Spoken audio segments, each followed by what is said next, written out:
Another friend of mine uses half-ton truck. He just put all the plants in the bed of the truck and he pulled it out the day it got sun, pulled it back in. So people are Oh, creative. Don't think you have to buy a floating row cover. You can be creative, knowing what the problem is, the wind, the water, and the full sun. Just devise a way that you can help your own plants.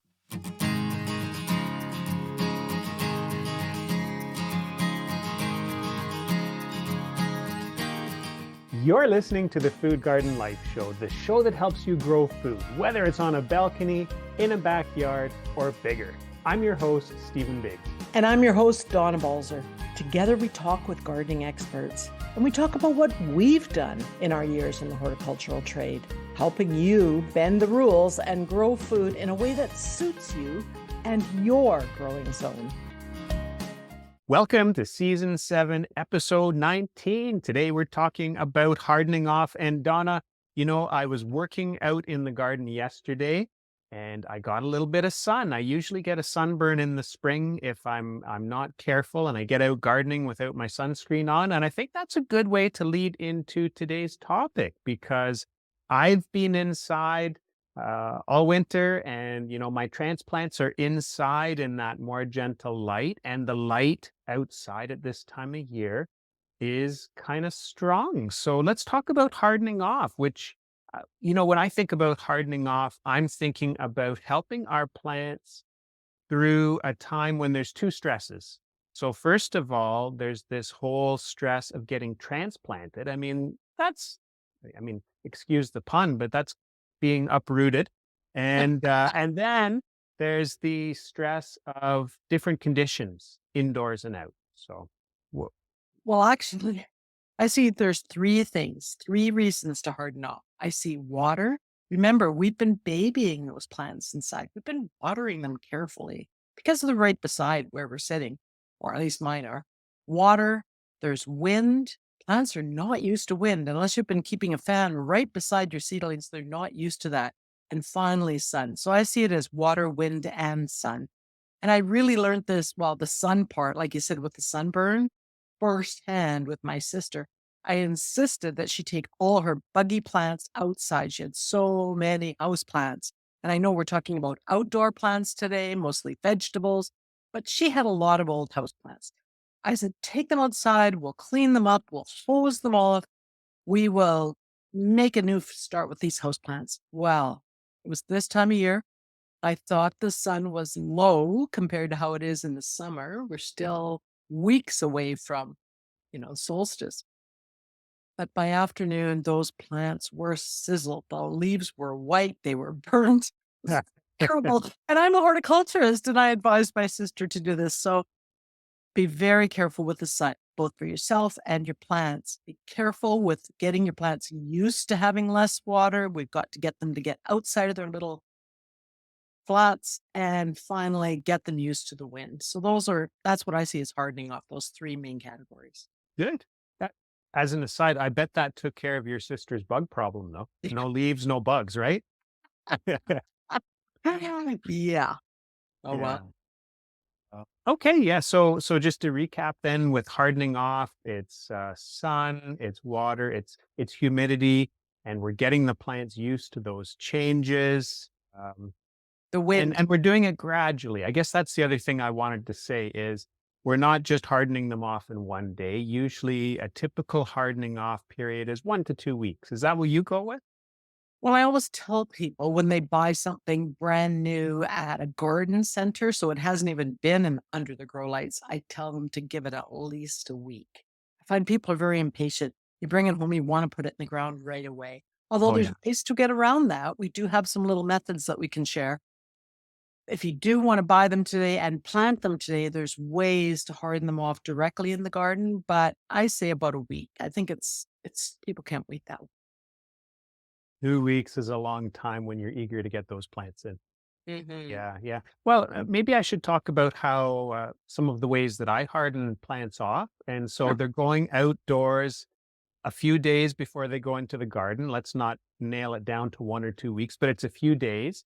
And in the beginning, when we get a nice day, not only warmer, but calm too. You don't want strong winds because these plants have been inside in a very sheltered spot. So on a nice, calm, warmer spring day, I'll take those plants out. And the first day, it might just be for a couple of hours, and it is always somewhere protected. And lucky for me now, I have an awning that comes off of my garage so I can put them in the shade.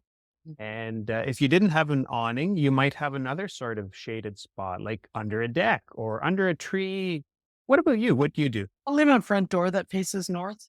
I've Yeah. got quite a big step on the back and things can go out there and it faces north. People would think, oh, you want it to face south? Well, ideally, once they're hardened off, they can face south. But to get plants started, a little location that faces north, which gives them maybe a bit of morning sun. I'm thinking more like you're getting ready to go to work. So you have to put them somewhere before you go to work because you're going to be gone all day. Most people Yeah. don't work from home like us, Steve. Did you know Yes. that? Do you realize that? No, No, we're I so know. so they can't put things out for a couple hours a day. So try to find a spot that, like you say, under a tree or I put mine on my north deck. Yeah. Okay. And so, a couple hours that first day, and usually I'm aiming for a temperature of about 15 Celsius, at least for, my heat loving crops like my tomatoes, my peppers. You might not get 15 Celsius in Calgary in the spring, We'll but be lucky. I mean, we'll probably get that today, but it was snowing last week. So we're not going to get a consistent 15. There's still a pile of snow in my backyard, but I'm going to get 15 today. And so if you're lucky and you've got a greenhouse, you could bring them out there. But even if it's not much below 5, that's reasonable for plants. They can adjust. And again, it gets them used to the different temperatures as well. Sometimes a little cold shock is good for plants. It triggers them to bloom. okay. And then I'm increasing the time each day. So if it's a couple hours the first day, I'll leave them out a little bit longer the next day and a bit longer the next day. And by the time my hardening off period is done, they will be staying out all day. And assuming the evenings are warm enough, I'll leave them out overnight a couple times too. Hmm. Yeah. Okay. Well, you see how different we are. I would put mine out for the whole day on the first day. And if I have to, I'll cover it a little bit because I'm going to be gone for a long period of time. But like you, I'll gradually move it. If it's going to be a sun loving plant like a tomato, I'll move it gradually, maybe after a few days from the north facing side of my house over to the full sun so that they can get some of that baking heat at my front door, still sheltered from the wind because the house is behind it, but kind of letting it become accustomed to one thing at a time. I'm going to cut back the watering. Yeah, like I say, in the house, I'm doing a lot of watering, but I'm going to check them a little more carefully so that they start to harden off to a bit of. No, I don't want the plants to go through a, really dry period followed by a really wet period, but I just want to keep them evenly moist. I don't want to have them so wet like they might or might not have been inside. I want them to get used to that full sun, get used to a little bit less water. And then the final stage of hardening off for me is maybe bringing the whole flat out to the garden and setting it out for one day. Just, they've been outside, but now I want to make sure they're okay with the wind and then make a plan and transplant in the morning. And I'm never able to predict the weather here. And that's why I have hardening off directly in the garden techniques as well. Coming up, more ideas for hardening off your plants and find out what a hot cap is. That's coming up in just a moment.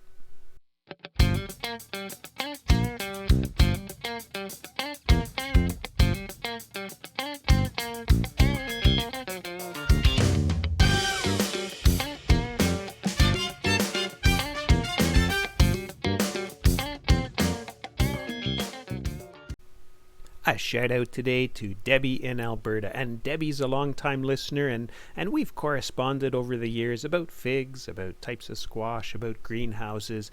And thank you, Debbie. Thank you for keeping in touch.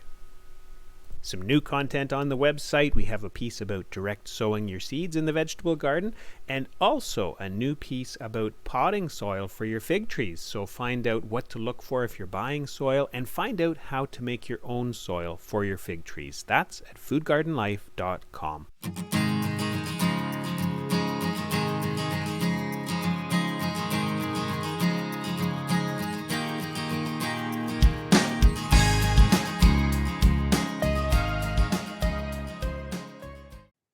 You're listening to the Food Garden Life Show. The show that helps you grow food, whether it's on a balcony, in a backyard, or bigger.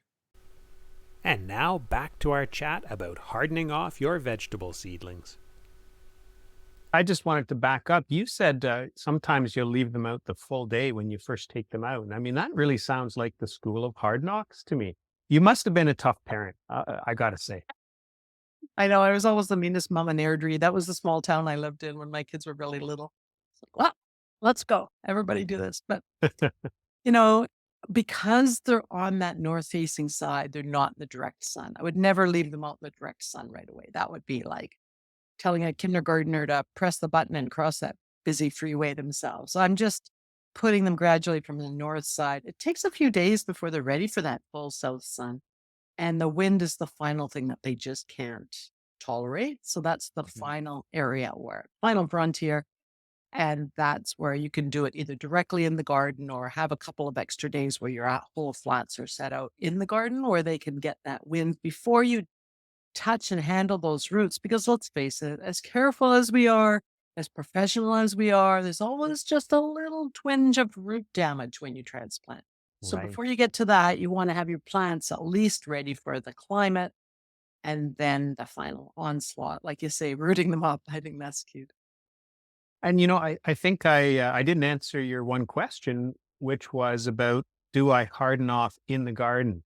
And I think in a way, yes, in my cold frames. So sometimes I will put flats of plants into my cold frames. And what I'll do is I'll ventilate them, leave them open according to what the temperature is outside. But that way they get a bit more light. But the first day or two that they're in the cold frames, I might actually do something like put a little bit of shade cloth or burlap over Mhm. part of that cold frame covering so that there's not as much light getting in there. That's an excellent idea.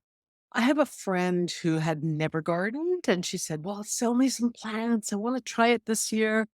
And I said, okay. And then she said, my boyfriend is building me a greenhouse. I was like, wow, a greenhouse. That sounds really nice.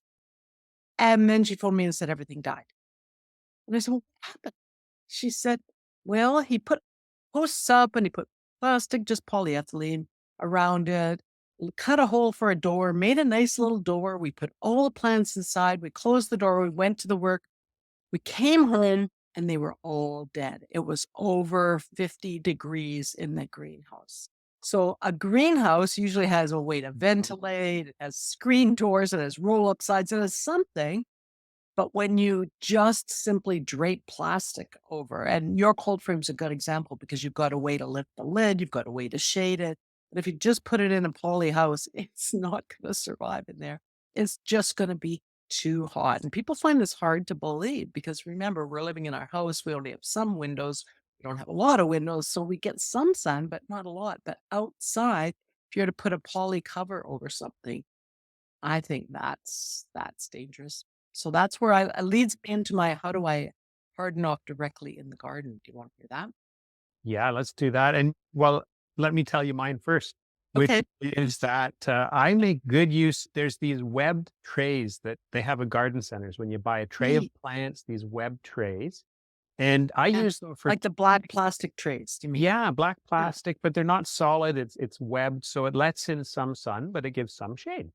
Mhm. And so sometimes if I'm transplanting directly into the garden without hardening off or without hardening off enough, I don't know, because I'm busy or I don't have space or, there's lots of reasons.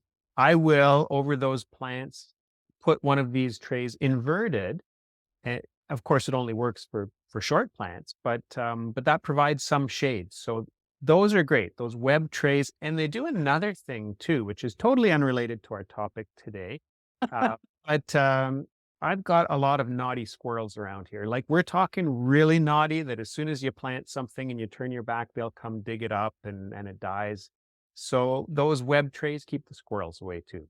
Wow, that's a really great tip, Steve.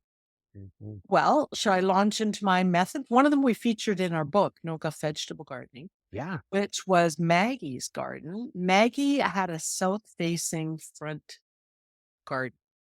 Most people would use that for exotic flowers or roses or, do specialty things, but she wanted to grow vegetables. She did not want to wait until May 24th long weekend or any other time because they were at the right size to move outside earlier in the season. So it was a warm area and the soil was already warm. It was south facing, so really sunny, protected from the wind. So she would put those tomatoes out, dig them in fairly deep because tomatoes are one of the only plants I know about that likes to be put in deep. And then she would put a tomato cage around them. And around the tomato cage, she put plastic. Now, we just talked about plastic, not a good idea. But the secret to her situation was that she had a clothes peg at the top of the plastic. So if she left for work in the morning and it was going to be warm, she would open up the clothes peg and any extra heat would just rise up and her tomatoes thrive. She said the reason she started doing this is because she noticed there was so much root transplant shock when she waited for her tomatoes to be bigger. So she simply put them in when they were small, when it was really at risk. She always grew extras anyway. But then by putting this basically in the ground, but sort of handy, tomato do you know what I mean by those little tomato towers? Do they sell those out there? Mhm. Yeah, Yeah, we they're get just them like here a too. screen. Yeah, they're just like a screen area, but because she wrapped the plastic around it, closed it up with the clothes peg, super simple to make, super easy way to protect a plant from squirrels, from wind, from blowing over, and it really allowed some extra air to get in, and it's like an instant cold frame. And I'll let the plant grow up. So after a couple of weeks, then she just took the plastic off. The plants were fine. They were still in their cage, and they just carried on. But I had a couple other ideas. One is fabric. So they call it floating row cover. We've talked about this before. Yeah. If you don't have time to harden off, say you're flying away to Paris tomorrow, who doesn't want to have spring in Paris? You've got to get your plants out before you leave. Get them out of your grow room, put them outside, just cover them with a floating row cover. If you can devise a method to support the floating row cover, because they will be fine laying right on the plants, but you could use like a little teepee. I used my pea trellis and I just laid it on the side, put my floating row cover over that. Just give the plants wind protection, sun protection, and a little bit chance to harden off in the conditions of outdoors before you rip off the band-aid and then they're on their own. So those are just a couple of Nice. ways that I use and that I really enjoy using for hardening off directly in the garden rather than having to do this one and it's like a waltz, right? 1, 2, 3, Mhm. 4, 1, 2.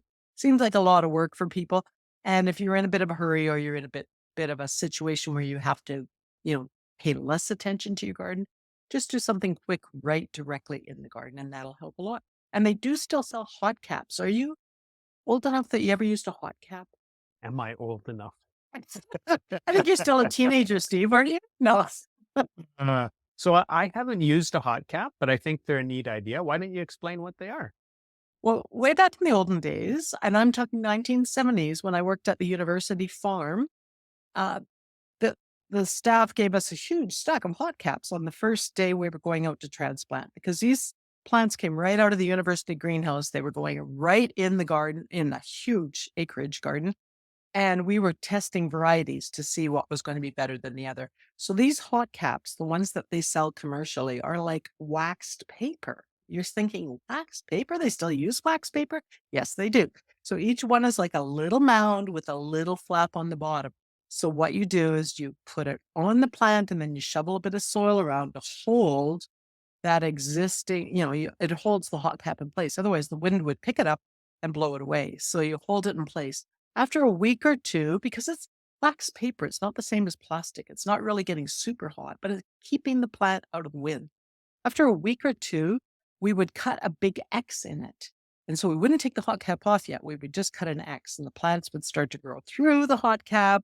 And then like I say, rip off the Band-Aid, take them right out. By early June, all the hot caps were gone. The plants were not disturbed, but they were in the ground a lot longer without any need for, hardening off. We did that with the hot caps. So I saw them in a store the other day and I went, "What? They still sell these?" But they did. That's neat. Wow, 1970s. I was in elementary school then, Dennis. See, I knew you were just a teenager. I just can't admit I'm getting I have a couple closing thoughts today. First of all, you talked about the waltz of moving these plants back and forth. And If you don't have a lot of plants, you might want to just put your plants or your trays of plants on a cart or in the wheelbarrow so that the first few days you could just wheel them back and forth. I always get carried away with gardening and have far too many for that. But if you're doing gardening on a reasonable scale, you could do that. And one other thing that I forgot to mention right at the get go is before I even take my plants outside to harden off, I begin the process indoors.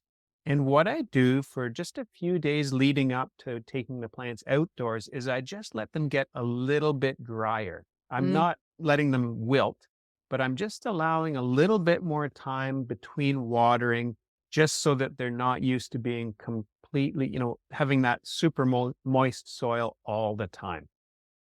that is great because that covers off all the areas then, getting them used to less water, getting them used to the sun, and getting them used to the wind with these various covers.